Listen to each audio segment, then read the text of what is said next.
Conflict. A conflict is a clash of interest.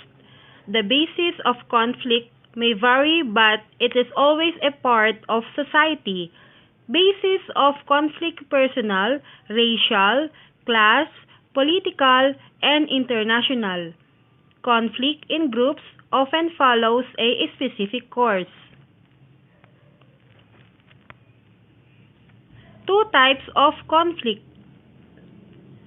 internal conflict and external conflict.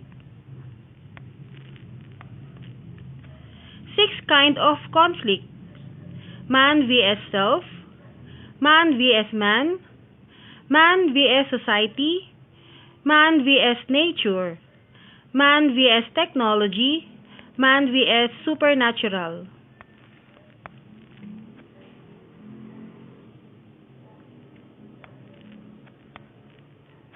Man vs self.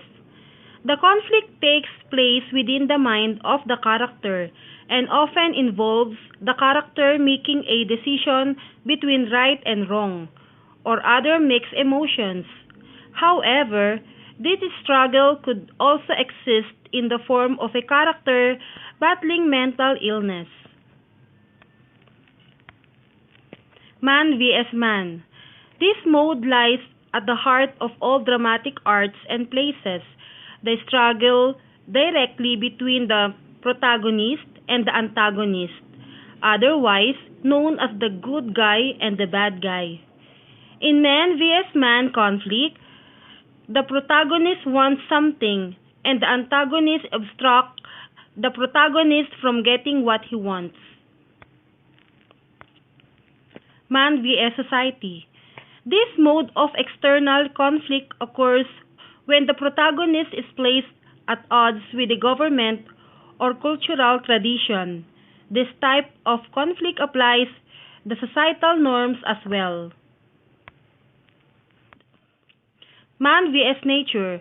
Man vs nature pits the main character against the forces of nature in the form of a natural disaster or a similarly dangerous situation, and often associated with literary naturalism, which hangs on the idea that nature is different to humanity. Man vs technology. This type of conflict occurs when a person runs into a conflict with some type of technological problem. Man vs supernatural. Man vs supernatural falls into a similar standard. If the protagonist is the only one witnessing supernatural acts, it could be considered man vs self. However, if it's certain that these supernatural powers are real, then the mode of conflict stands on its own.